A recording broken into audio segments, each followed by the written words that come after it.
Parliament నియోజకవర్గాల వారీగా ఏర్పాటైన స్క్రీనింగ్ కమిటీ ఎంపిక చేసిన నాయకులనే అభ్యర్థులుగా ఖరారు చేయాలని సీఎం రేవంత్ రెడ్డి అధ్యక్షతన జరిగిన పీఏసీ సమావేశం తీర్మానించింది.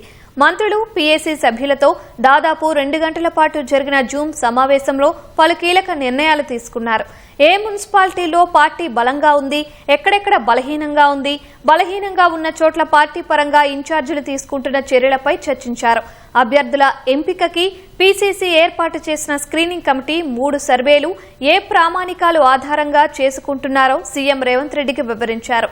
విపక్షాలకు ఎదురొడ్డి విజయం సాధించగలిగే సత్తా కలిగిన అభ్యర్థుల్లో బీసీలు అధికంగా ఉన్నా ఎంపిక చేస్తున్నట్లు తెలిపారు. ప్రభుత్వ పథకాలను జనంలోకి తీసుకెళ్లేందుకు చొరవ చూపుతున్నారు. 6 గ్యారంటీలతో పాటు ఉద్యోగాల భర్తీ, ఇతర అంశాలను జనంలోకి తీసుకెళ్లాలని నేతలకు సూచించారు. బీఆర్ఎస్ వైఫల్యాన్ని జనంలోకి తీసుకెళ్లేందుకు వ్యూహాత్మకంగా ముందుకెళ్లాలని స్పష్టం చేశారు. గద్వాల్ వంటి కొన్ని అసెంబ్లీ నియోజకవర్గాల్లో అభ్యర్థుల ఎంపికలో తలెత్తుతున్న వివాదాలను పరిష్కరించేందుకు అవసరమైతే పీసీసీ జోక్యం చేసుకుంటుందని సీఎం రేవంత్ రెడ్డి తెలిపారు.